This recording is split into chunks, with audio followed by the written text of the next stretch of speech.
Today's video topic is recording versus live streaming, what the major differences are, and which is better for your church. Hi, my name is James, and with me is Pastor Eli Navis from Hope for Today TV, and welcome to another episode of Worship Talk.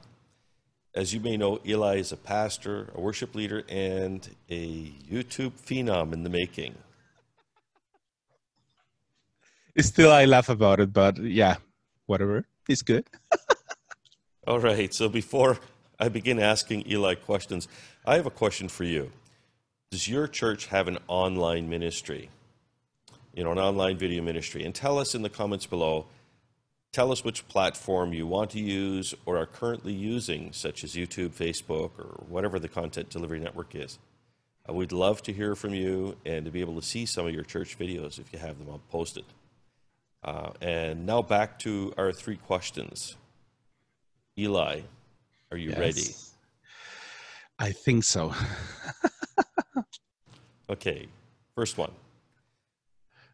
If a church has available volunteers to record, edit, and upload videos, what initial technology might they need to get started? Okay, even though we're going to be talking about recording versus live streaming, remember that any of those things, we are assuming that you have a really good internet and you have a really good, powerful computer just to do this. But if you're just thinking about having volunteers to record, remember those volunteers have to be trained or have to have the ability of being able to edit and upload the videos.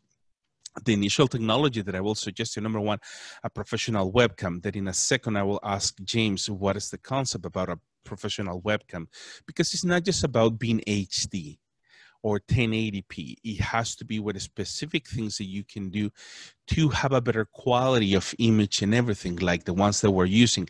We're trying to use a really good equipment for doing this program because, believe it or not, the image is really important. And especially, it's not just about the transmission, but also your ability to communicate the message and the connection that you have through the lens to the people that is watching you. So you can have a professional webcam or a camera, not a webcam just, but a professional webcam. Can you help me with that one, James? Yeah, absolutely. So if you have a professional camera that has a USB output, that can become your webcam as such.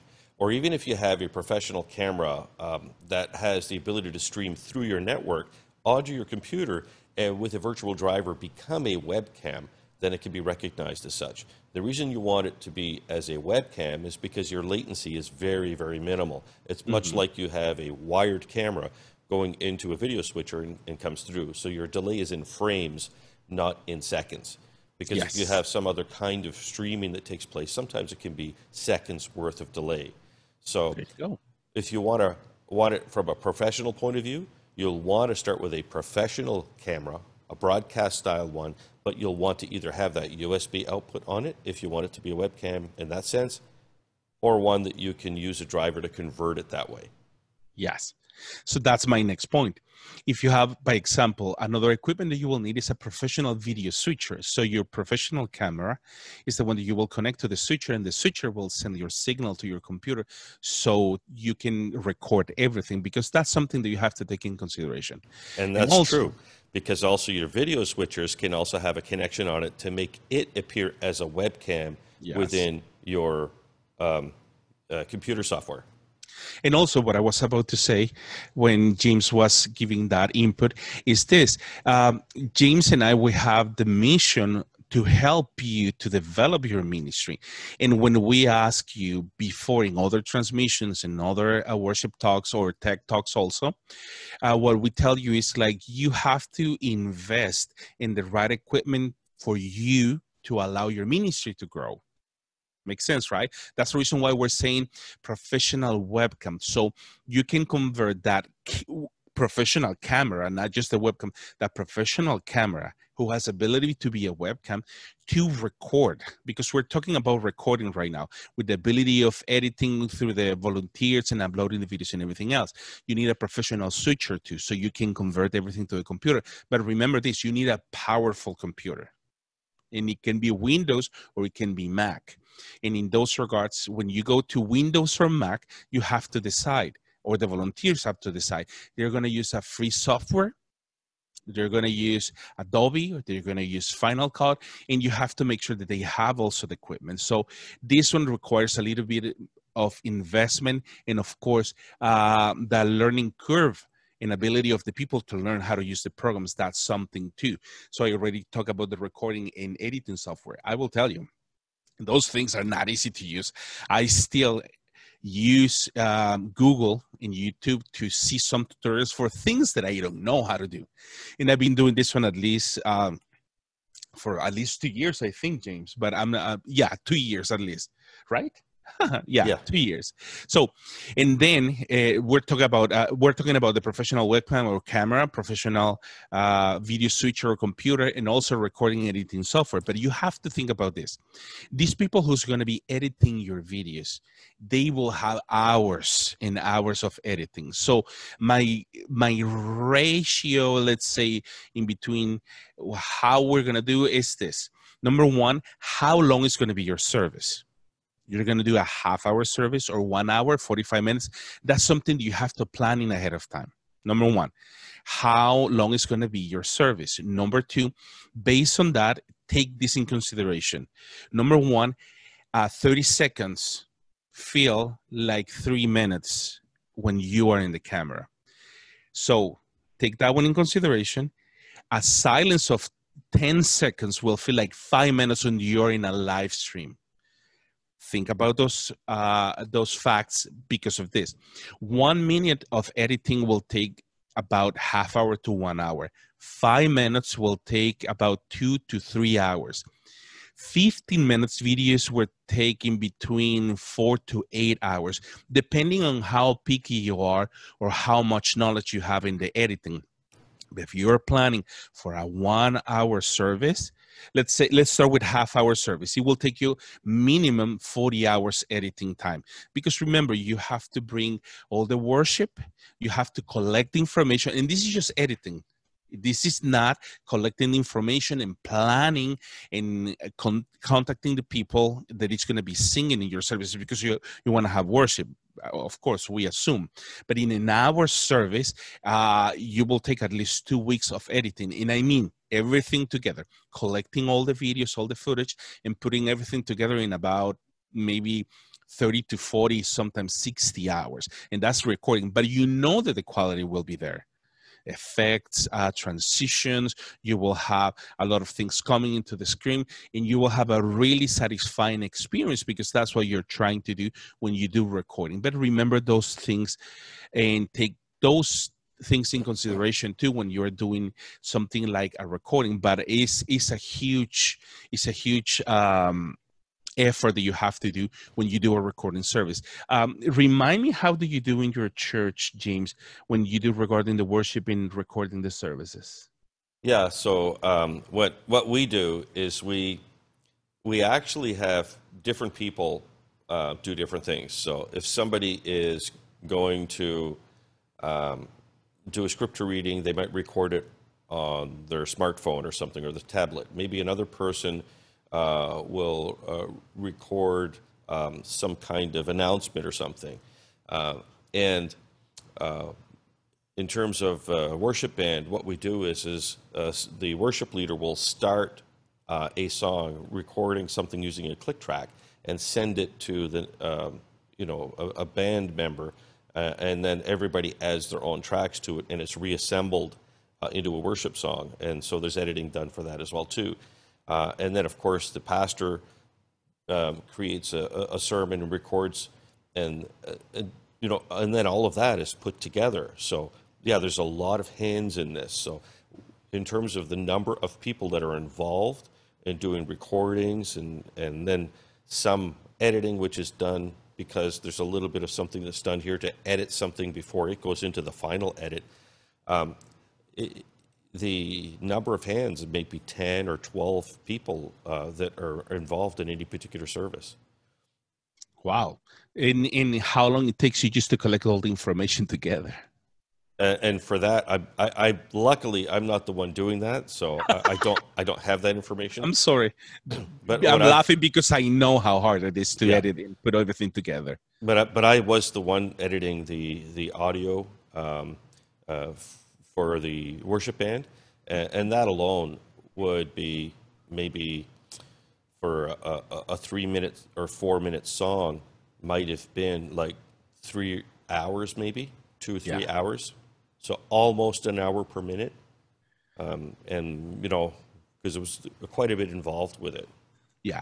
And that's the things that you have to take in consideration. But listen, satisfactory as it sounds, a lot of investment, the more time you invest on editing, the better the quality will be. Even though, let's say that the footages are not really well, but the audio will be great. Listen, people will enjoy it really well because you're trying to bring a recording production that is going to be helpful for the people to receive the message that you are trying to deliver, and it's the message of God. So take that one in consideration. Is a huge effort. It's not an easy thing to do.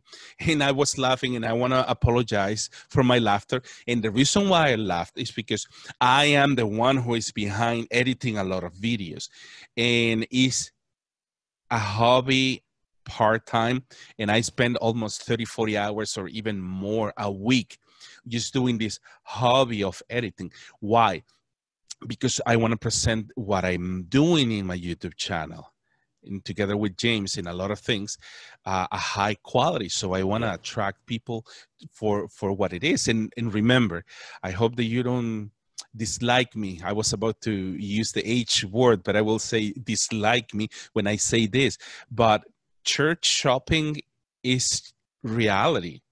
Remember that with the pandemic and everything, this is the reason why you're watching this, because you want to see how to get better into your transmission on Sundays. But some people still, I listen to this story every single week. I watch some church worship and I watch somewhere else the word, because that's what is happening. So think about it. The better quality you present, the better the retention of your, I don't want to say subscribers because it's a church, but think about it like that. How much you're going to retain the people who is in the church watching you online, either in regardless of the generation that they are. The other thing too is that there's a balance as well too, because if you have a certain amount of work which is being put into this, yes, you can have perfection. Yes, you can have let's say a higher retention in that sense. At the same time though, this is great when you're in the pandemic storm, and you are locked down and no one is going into the physical building.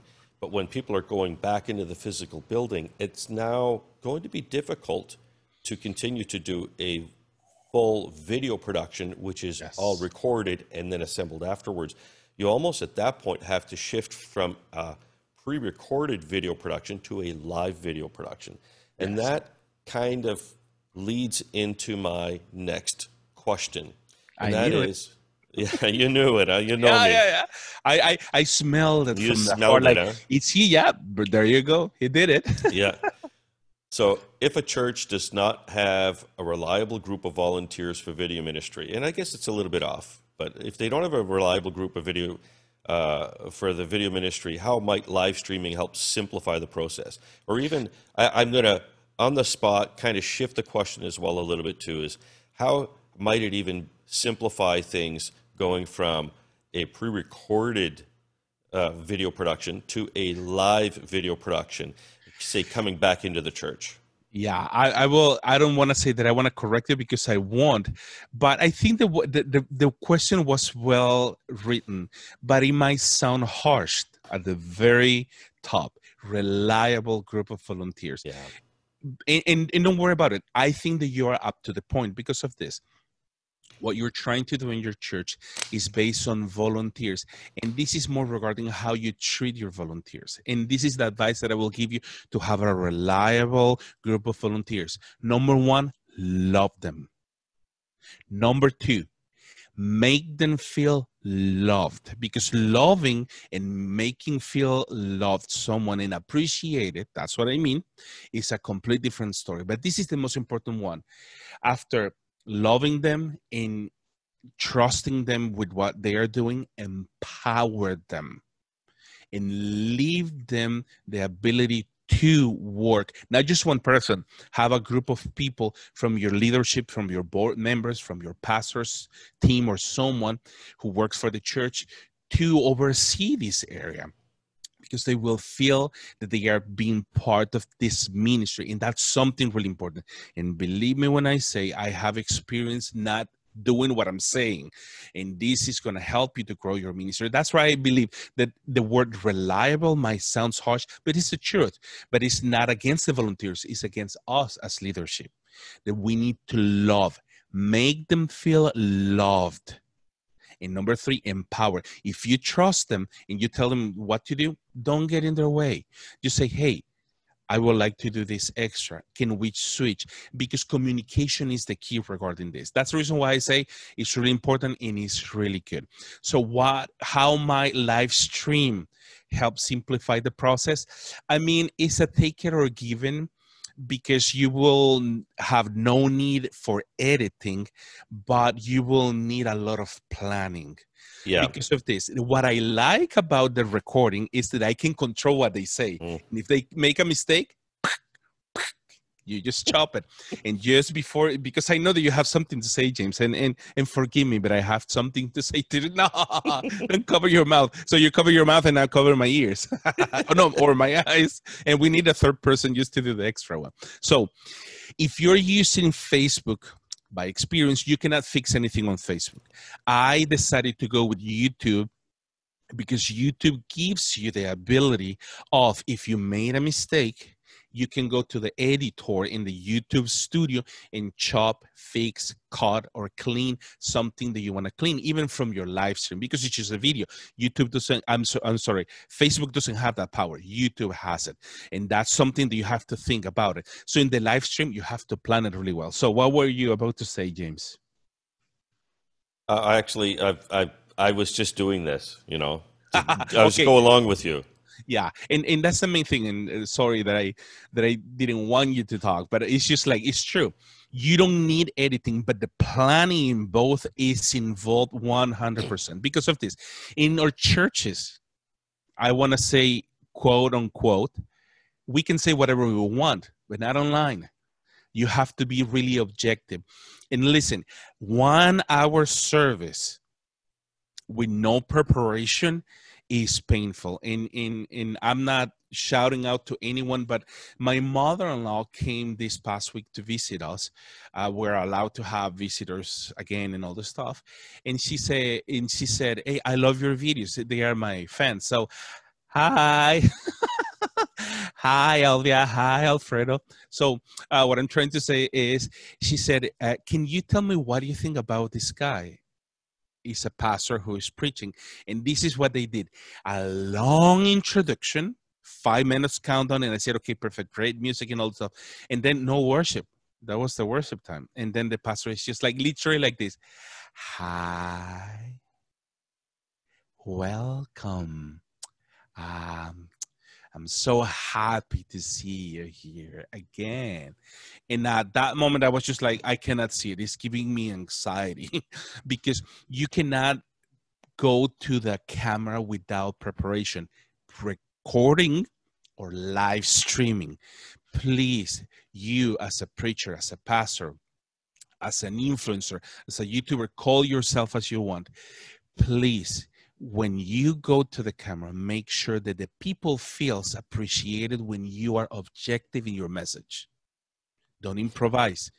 Improvisation without planning is disrespectful for the viewers. I'm telling you by experience. If you see my videos, you will see that in my very first 2-3 videos, they were just like kind of like dragging and lagging, like, hi, how are you? Welcome to Hope for Today. But right now I feel more comfortable with the camera. But make sure that you have also people behind you helping you to get better. I mean, you have to find people who's going to help you. Like, that's why I was just like, because James helps me. And he said, hey, like, you have to change your titles. You have to change your tag names. You have to change this, get better. And that's why I'm getting better. But this is in the live stream, planning ahead of time, please. Sometimes you can, and this is something that James is going to help us because this is regarding more equipment. Simplify by turning on and off to operate the equipment. So we used to have at the other church that I was working, it used to be called, I don't know what is the new name. I don't know if it's existing or not. It's used to be a Facebook box or YouTube box where you just turn on and magic happens. You don't have to do anything else because the program inside the hardware will do everything for us. And also we used to have a camera that you just press the button and you're good to go and transmit everything online. And that's something from the equipment that it does really well. Because remember, when you do live streaming, you have to do a lot of, I don't want to say coding, James. Correct me if I'm wrong, but you have to do a lot of coding and programming in your software that you're using for these regards, right? Let's say, as an example, YouTube, because that's what we're really talking about here is YouTube. So you go into the creator and you go live. There's a button that says go live, so that's what you're doing. You're going live to do a live stream. And if you're doing this every time, you can do this, but then it kind of creates it generates a new key every time. Mm-hmm. And so that's one way of doing it, but it's going to give you a little more work all the time. The other way to do it is you could create a custom key. And as you create that custom key, when you and you put in your different parameters, whatever the parameters are, when you go to create a new one, it asks you, do you want to use the same settings you did the last time? And you just say yes. And everything auto-populates and uses the same key. And then afterwards, it's great because you've taken that custom key and you've placed it into your interface or into your camera, if your camera can live stream directly. And then it's just a matter of also within YouTube, turning on auto start and auto stop. Yes. And so for, let's say, your live stream that you want to do, your process is you go to YouTube, go live, and it asks you, do you want to use the same settings as last time? Yes. There you go. And then that's your YouTube portion. And then on your camera or your live stream device, you just turn it on. When your live stream is done, you turn it off and it finishes. Yeah, but remember also that what you're saying is perfect, but I remember that you're trying to say to your software to go from point A to point B, and you're sending and programming everything. And that's exactly what Jamie is saying. It's going to create a kind of a template if you want to understand this as a pastor, because keying is more technical in like, what am I going to do? Like, am I going to key? No, it's concepts that you might not need. But as a pastor, you need to be aware of these things. Live streaming is not as easy as you think. Unbox, plug and go. No, this is not plug and play. It has its complexity, and you have to really respect that one. That's the reason why I said reliable people. You don't need to understand everything. You don't understand God fully, but you trust him. So it's the same way that he trusts us. So of course, he knows us better, but you have to trust your people also that is working with you, especially volunteers. The social media platform automatically records and stores all the videos, and that's a huge advantage because you can then take that video and then process if someone is able and they know how to do it. But simple way to do is go live streaming just with the equipment that you have. And as important as it is, we already talked about it in another episode. So what do I need to do it? And I said, simple as it is, just do it. So I will assume that at this point you are already doing it. So live stream will be simple. Yes, because it's in some way, it's just like set up and go. You can have someone with you and then you're live streaming, playing with the guitar. Have a microphone, by the way. If you're doing with your phone, you already have equipment. Just make sure that everybody has a microphone because ambience is not right. Like the microphone from the cell phone that you're going to have, it's just like, it's going to capture everything with a lot of echo. And it's going to be so annoying for some people. They will see a good image in a bad audio. We already talked about it before. Four things that you need for a really effective YouTube or transmission in general for any platform is number one, high definition. Good definition. Number two, good audio. Three, lighting. And this is really important too.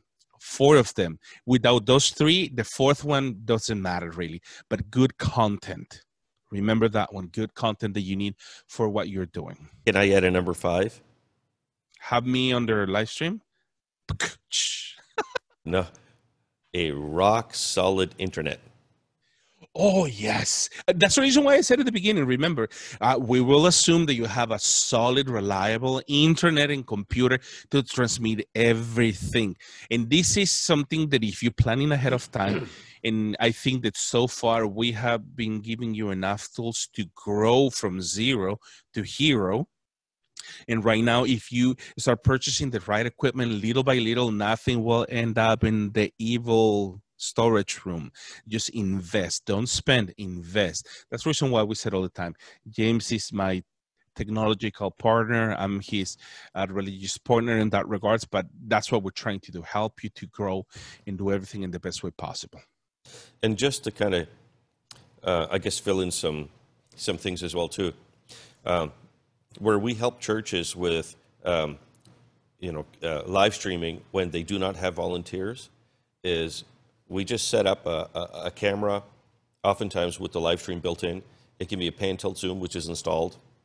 Yes. And at that point, the minister, or in some cases the priest, depending on the congregation type, will go up and go sign into YouTube, press the go live. Yes, I want to use the same settings. And on the camera, just press the stream. And at that point, go ahead, do the service. At the end of the service, go back and press the stop. And the camera has the audio connected from the sound system. So there is no loss of quality in audio. And in terms of the delay, because some people, they've tried to do things through the computer. And sometimes they've had a delay between, what they see visually and the words that were being heard. Yes. In this case, that's solved because the audio is going through the camera and the camera is synchronizing it properly. Yes. And so that's what we've seen for simple systems where they have volunteers. At that point, then they might use something like a software on a computer and then get the camera and the sound system to go into the computer, and then at that point do the combinations there. And in some cases, we even go to the camera and then combine it there again to make it simpler for them, and then bring that in. So, but those are some of the things that are done. Yes. So if you don't have any volunteers, you're just starting, it's, you can't just kind of like, hey, you come and help me, because with this time with the pandemic, you just don't have anybody around to do this. Sometimes your best place to start is with something that is, just a single camera live stream system, which is just simple to turn on and operate. Yeah. What I want to say is, like, I just have to buy a new lapel microphone for me, because my other microphone, the one that I was using for my recordings, it was the cable was too short. But listen, you have to be updating your technology all the time. And as James was saying, at this point, you are doing it. You're not doing it. Get your phone, get a good, reliable phone, and have a microphone, a reliable microphone, so the audio will be good, the image and the lighting, and then the content will be really important. So I totally agree with James. And so now I'm just going to say to everybody that, if you like what you see, please go ahead, press the like button, let us know, leave us a comment to tell us how this is for you. If you have questions, you haven't started anything yet and you just want a little bit of help, tell us about it, and we'd be glad to answer some of your questions. Yes. And so now, talking about questions, Eli, here's another one for you. Okay. If a church is just starting their video ministry, what advice can you give them? This is a question that you already asked me before, but I want to be objective at this point, trying to give you a better point of view. Okay? It's not just about doing it right now. Number one, the first thing that I will ask you is planning ahead of time. What are you going to do? Determine if you're going to do recording or you're going to do live streaming. Okay? That's a must. Then the next thing that you can have is when you're planning, bring a group of volunteers or pastors or someone who's going to help you to plan. Don't do this alone. Seriously, don't do this alone. The other advice is like, don't do it by yourself. And also don't do it just you in the office. Bring a group of people, determine what volunteers are available to help you, willing, and they have experience, and you will help and you will be willing to listen to them to make sure that you are going to do something that is going to be good. By example, if you bring a group of volunteers, they will help you to determine, do we do recording or you do live streaming? Then if possible, lean towards live streaming because it's in certain way less complicated than editing. Bring the musicians, yes? Yeah, and it's just more real time because yes, as the as the expectations are with people, because they're watching so many things right now and they know that live streaming exists, they're actually wanting to see more of that. So if the service is at 10 a.m., they want to be able to dial in and watch it. If you have to record it, their expectation might be that they want to see it in the afternoon, but knowing how long it takes to record it, you may only be able to present it the following Sunday at 10 a.m. Yes. And if that's the case, they're always getting the sermon or the service 1 week after. And so, although that may be acceptable, or even a few days beforehand, it may be acceptable. But as people are going to be going back into the church, if you are going to be recording within the church, the expectation is going to be more of, I want to see it live. I don't want to see it recorded necessarily when live is available. So, yeah, if at all possible, I agree with you.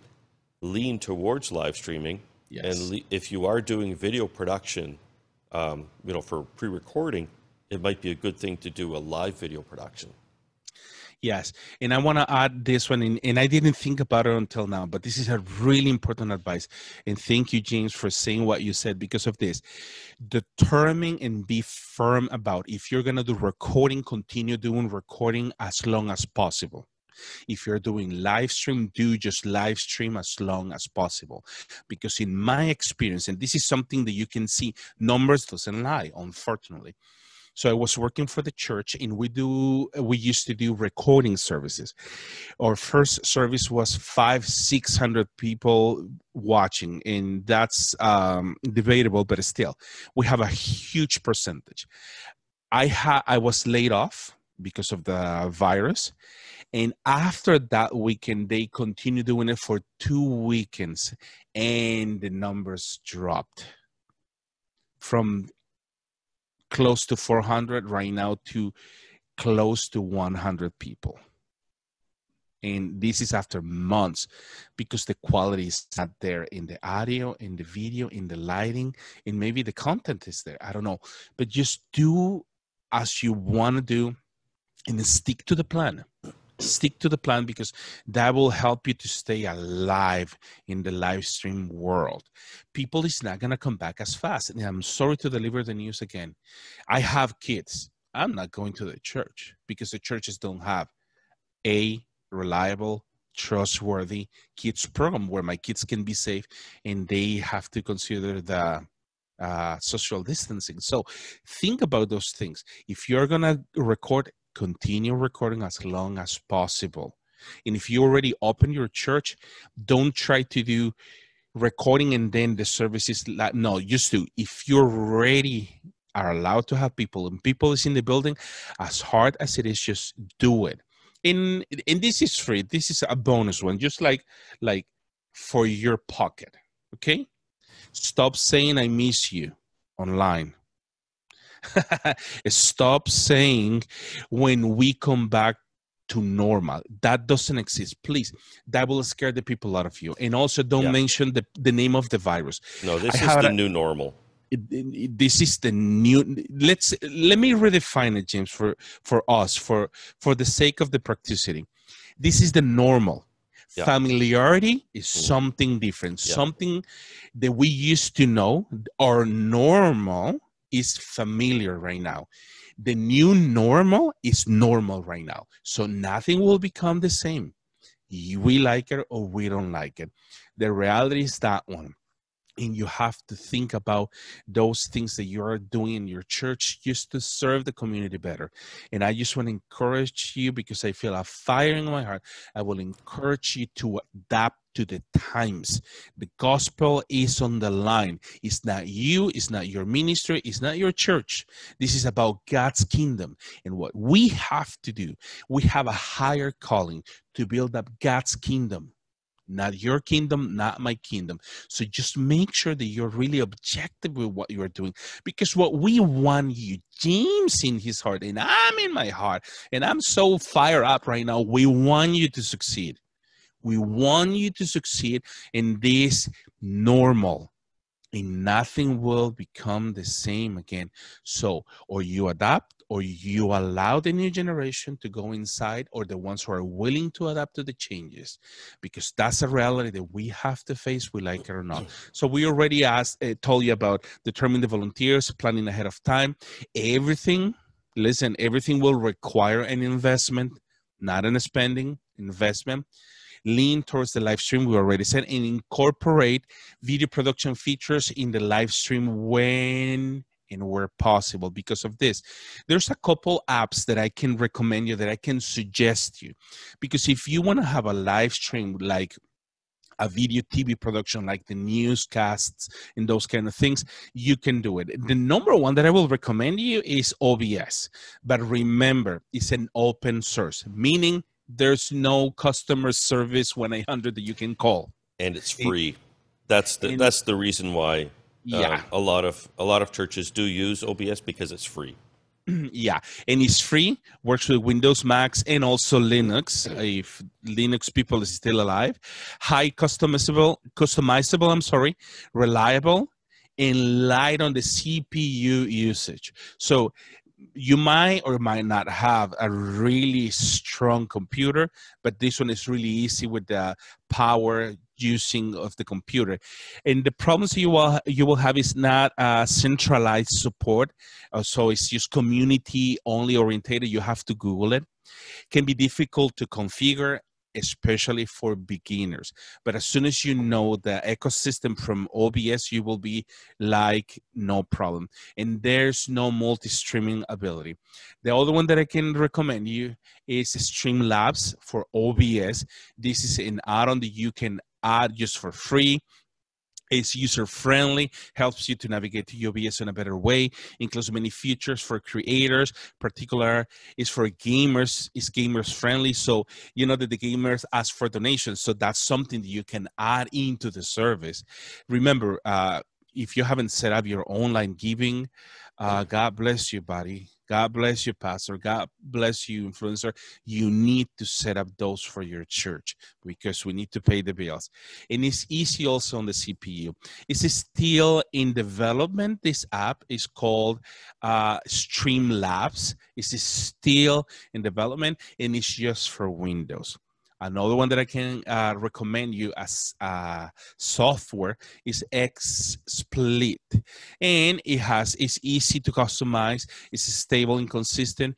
It's a third-party app integration through files and URLs. And they have good support. This is a good company. Also, it's just for Windows. Not encoding presets, basic knowledge required. So it's really easy to use. And the watermarks sometimes are free.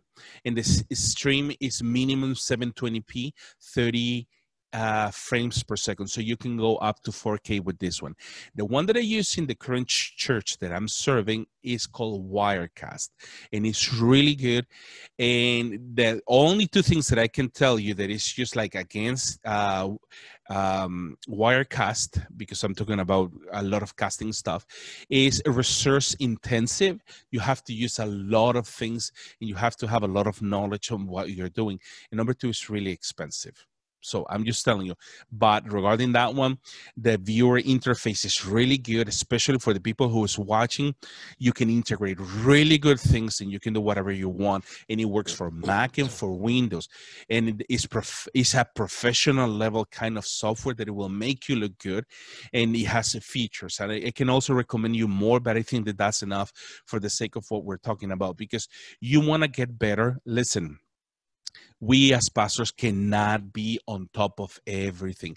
You need to bring, that's why I said to James, don't worry about it. Reliable volunteers is worthy to say, because you need to trust them and they need to know what they're doing. So provide them the resources and provide them also a budget where they can experiment, because all this is new for us. Remember, we didn't go to Bible college to learn how to administrate a church and being a CEO. We didn't go to church to know about technology. Not even when you go to Bible college and you do things for music, they don't teach you how to use technology. So there's a lot of things that you have to trust your volunteers and the staff people that is working with you. And that's all that I have to say for these things. Training volunteers is Yes. actually quite important. And so whatever training resources that you can have at your disposal is actually going to be very helpful, whether that's in audio, in video production. Yes. And even if it is on some particular thing, whether it's a software or a piece of hardware, it's going to make a huge difference. So let me interrupt you again, James, and I'm sorry for this, but I need to tell you this. I'm not promoting anything, but subscribe to this channel. I'm using James' resources to train my own people. He has audio trainings. He has a lot of webinars that are really good. And my people from the church that I'm serving right now as a volunteer, I'm using his resources. There's a lot of resources from this channel. Networks Audio Video Inc. in YouTube has a lot of things that you need and a lot of information, a little nuggets of information that he gives you. Use them, because you just click, copy, paste, and you send it to someone. So subscribe and use James' resources to train your people. Thank you for that bonus. You're welcome. What was that? And now I have a surprise for you. Finally, my camera? Yes, it's a bonus question. Oh, really? Okay. Yeah. It's almost as good as a new camera. Oh, definitely. Definitely. Okay. Okay, you ready? I think so. If a church is already recording and uploading services, what equipment can help them create a similar experience when live streaming? In other words, changing from a recording video production to a live video production. Okay. I will deliver to you good news. If you're following us since the very beginning and you already heard our advices, you might already have something that you can use for the live streaming directly as a computer and as a camera. So since the very beginning, when we start working with James doing these worship talks and tech talks, we said we want to help the people to build, not to spend. And I'm sorry, don't go just to any store or just online and buy whatever. No, look for experts. We already talked about it. But you might already have something that you will use for this specific thing. And use a professional video production switcher. If you already have a technology partner like James, or call James, where's his website, ask questions in the comments. He can help you to build that. But just transition from recording to live stream, just do it. Don't be afraid. If you're doing it, you will learn in the process. Listen, we're not experts in YouTube, but every single week that we are preparing for this show, Jamie is showing me, hey, this is new. You have to do this one. The same as me. I tell, hey, I'm doing this, and I change this, like changing thumbnails, changing the names of the things that we're doing, the themes and the content. Listen, it's a learning process. If you're going to record, if you're going to move from recording, if you're moving from recording to live streaming, don't wait. Just do it. If your church already open, just do it. Live stream, and have someone that you can trust that he can help you to transition to that one. And that's the best advice that I can give you. What equipment you can It can help you. Remember, as James says, and I forgot it, have a reliable internet. And I mean, listen, is literally on the line. Because if you don't have a live stream, it will look like on this way, and the delay will be offensive. And I'm telling you, the delays for bad internet are in between 1 to 5 seconds, because when the transmission goes up, it's usually the software who receives everything and waits for 30 seconds and then start transmitting. And in that process, the how do you call that one? The disattachment in between the audio and the video will happen, and you will see something like that happening. Yeah, so actually I could probably simulate that, because what might happen is your video might freeze a little bit every so often as you're talking. And this is only just something that kind of happens to you. Oh, it's so annoying. Stop it. It's so annoying. So it's just like, I'm just going to, like, you know, talk a little bit and just move around. And it's like, as I do this, if you kind of see that, that's what might happen. It's so glitchy. So, but that's a mimicking of bad internet. Yeah. Because it will be sometimes just like, and then the voice is, and you're like, and this only. Also, that's kind of glitching that you have on those, but the one that you did that well. Really? Yeah, actually, you did that well. I mean, yeah. You thought that I was glitching. Yeah, you're. Yeah. So those are the things. Number one, have a reliable internet. Yeah, but it's too expensive. Yeah, like I said, the job is on the line. You have to have a good line of internet. My advice, I know James will say something different, but I will go minimum 100 megabits per second download, 50 upload, 50, because that will give you enough juice just to bring everything up. The higher, the better. But I know commercial internet is expensive, but do it because it's the promotion and it's the face of the church online.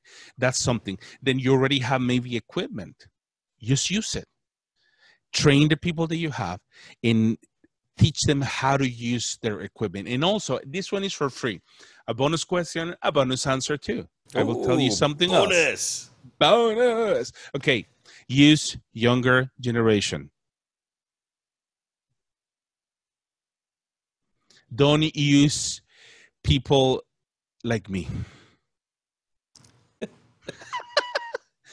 Use kids in between 15 to 25. Where they can serve and they can give their lives to God. Stop using just all the generation. Use the earliest, the better, because they will know how to serve God. And listen, are not your grandchildren the ones who are teaching you how to use your iPad? And if I said you have grandchildren, yeah, you have to trust someone else in your ministry, please. Unless that you have 40 and you have grandchildren, that is almost impossible. But anyways, yeah, you have to trust in the younger generation. That's my bonus answer for my bonus question. Thank you for that bonus answer. And I guess as a bonus as well, I want to just circle back. You mentioned about internet connection. Yes. And the rule of thumb that you want to use is that whatever upload is required from your live stream, if whatever that is, you want as a minimum twice of what that is as your upload for your internet. As I said, that's as a minimum. So in other words, so as an example, if you have an 8 megabit upload stream, which you are sending to YouTube, then you'll want a minimum of 16. So more than likely 20 or higher. What I have been recommending and what has been working is when I've been asking to ensure that there's a minimum of 20 upload. And most of the time, churches have been getting something that exceeds that. And it's been working fine. Listen to me, audience. For the first time, you will hear that I totally disagree. And that's okay. You. And I will tell you why. Because for me, the bigger, the better. The Of more course. internet you have, the better. So I know because I had so much problems just with that one. I needed 5 and we had 10. Oh, we are thinking ahead of time. No, for me, it's just like because of technically it's right. I mean, James is not wrong. I'm not saying that you're wrong. I'm just saying because of my experience, make sure that your computer is good. Have 16 gigabytes of RAM. Get the best graphic card that you can.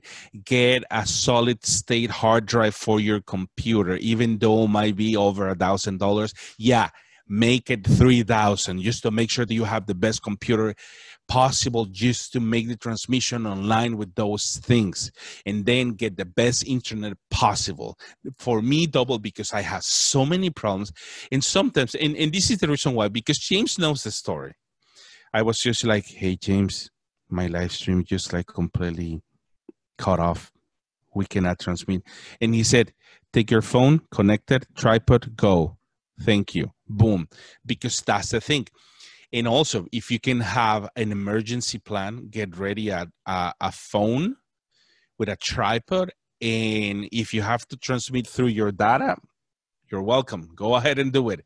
As long as you deliver the message, that's what you have to do. But I'm not saying that what James says is wrong, because technically that is right. In my experience, that didn't work properly. So the more internet power you have for uploading, the better it will be for you. I also want to mention that we had a client who had a very high upload speed on their internet, but the live stream kept on having a problem, and where the live stream would stop. And it turned out that it was not the internet, it was not the camera, it was a network switch which they had on their system, which was causing this issue to take place. That's painful. And so if you have a strong internet and you have some glitchy internet taking place, your live stream is cutting out on you, of course you want to make sure that the computer is good, or whatever streaming appliance or the streaming camera, of course you want to make sure that's good. But you also want to make sure that your network is good too. And so what you need to do is, of course, try and do live stream tests. If it's not working good where you have it, you might need to, like what we did in this particular case, it was a live streaming camera. We actually took the camera right beside where the internet box was, and we plugged it there, and it ran perfectly. And so at that point, it was known for sure it's not the camera, it's not the internet, it's in between. I have something to say. Sure. This is going to help us, James. I did it before. I said it before, and I will say it. So what happened with that is not just the switcher. Let me give you the best advice. Don't patch. Do not patch your equipment. Do not patch your equipment. Don't use the HDMI from a regular home TV. Get the best cables. Yeah, but they're $200 there. That's a reason why they're $200. Get the best switchers and update all the system. Don't patch with technology from the 80s with technology from 2020. Stop doing that. That's where you will lose time. You will get volunteers frustrated, and I'm just gonna stop. Don't patch.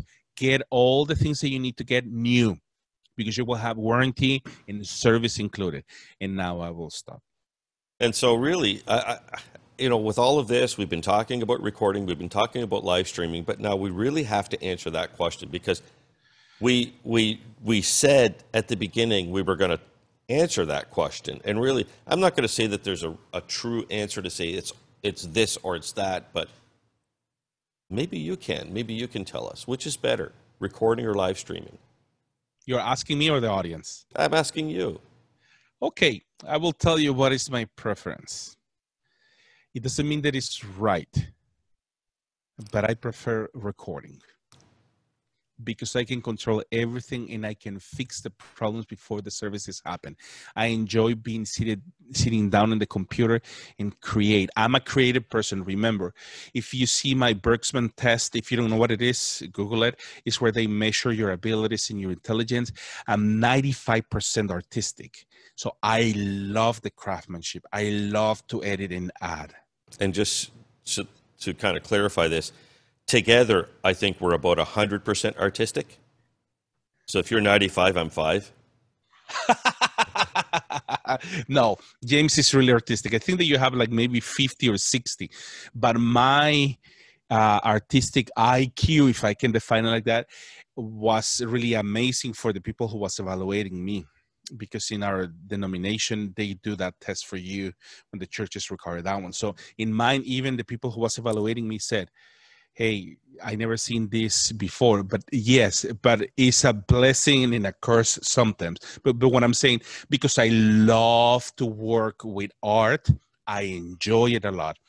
But practically, in between, my preference in between recording and live streaming is recording. Practically, if you want to do something really objective and functional and everything, live streaming is your best option.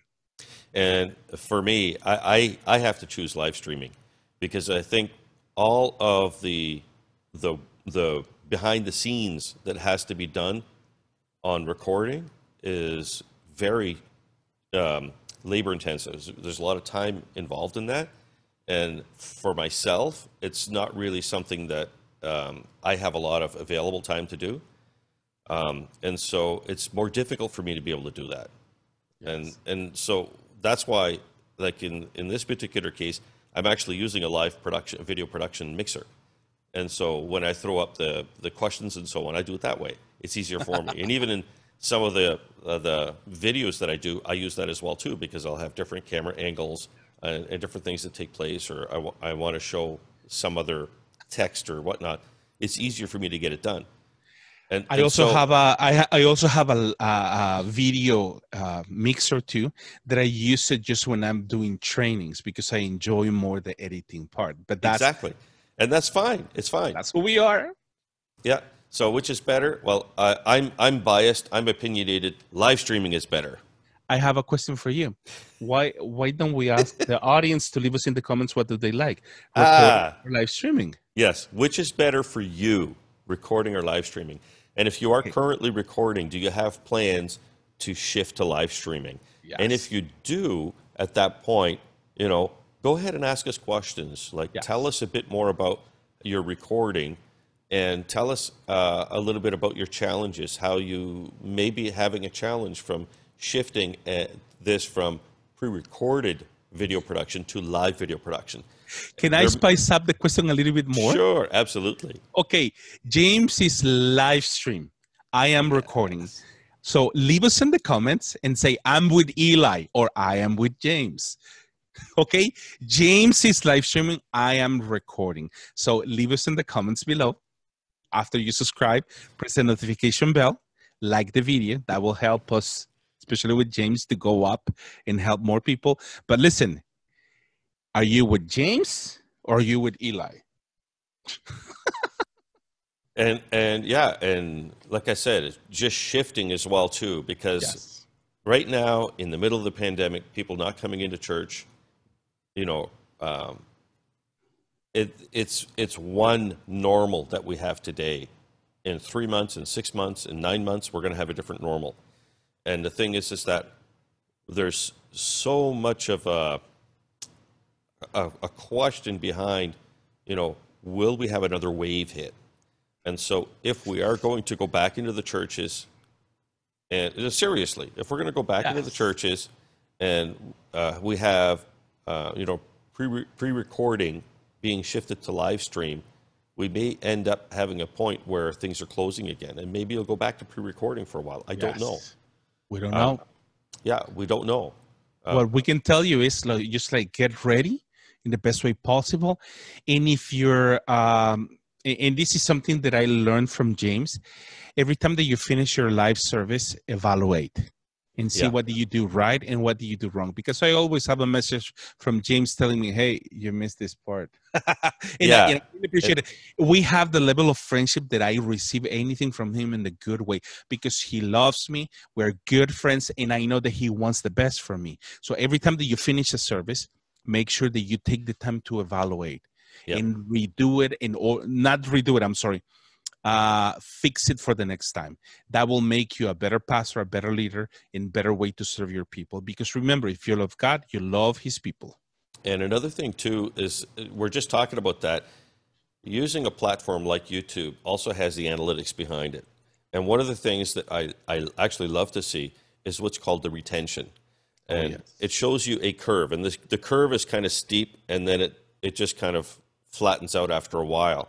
Because at the beginning, people that are viewing this are trying to view, do I really want to watch this video or not? Is this what I was looking for? Yes. And they usually decide that within the first 20 seconds. And if it is, they'll stay on. And if not, then they'll go to the other video they were looking for. Yes. Because they might have been looking for a particular date, a particular sermon, a particular thing that they were looking for amongst all of the videos that you have. But the nice thing is this, as you look at the retention over that shows for the length of the video, you'll see little bumps that go up, And those little bumps are because sometimes people are watching more in those areas, and they might be dragging the little thing on the video because they want to skip over something and go to a particular part. The arrow, the cursor, exactly, the little circle thing, that which says where you are on, to say where you are on the video. Say it. Arrow. Okay, arrow. Okay, good. So as the pointer, I'm sorry, it's the pointer. The pointer. There you go.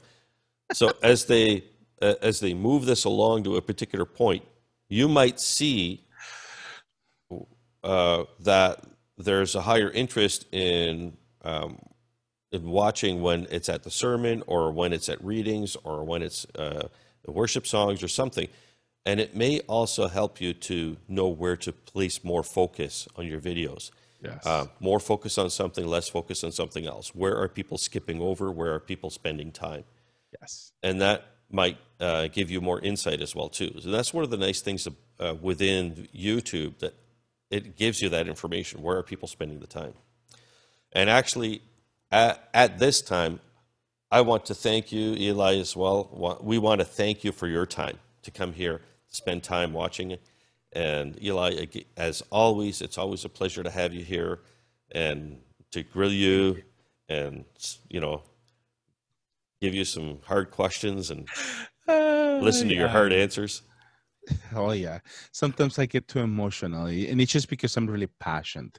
That's all. I'm sorry if you felt, I don't think that you felt offended, but if you feel that I'm too passionate or too smiley, it's just like, because I really enjoy what we're doing. And it's not just that I love to talk, it's just like I really enjoy talking about all this, because one of the things that I believe that really capture our friendship with James is the fact that we don't want a business, we want to help. And if as a result, his business can get better and my ministry can get better, that's an add-on, and we're happy to have it. But we're not getting any financials out of all this that we're doing, other than the satisfaction that we did something good for you. And go ahead, leave us a comment below. Tell us what you think about our friendship. You can see that we get along. Yeah, go ahead, tell us. Hey, it's nice to. I'm with Eli. What? Yeah. What? And James, live stream. Who's James? If there's any Latino watching this, por favor suscríbanse. No le ayuden a James, solo ayúdenme a mí. I said that we have to love you too. Siempre. But it's always a pleasure to be here. Yes. Pressure? No, pleasure. Pleasure. And that's it for this video. We'll catch up with you in the next one. Thank you.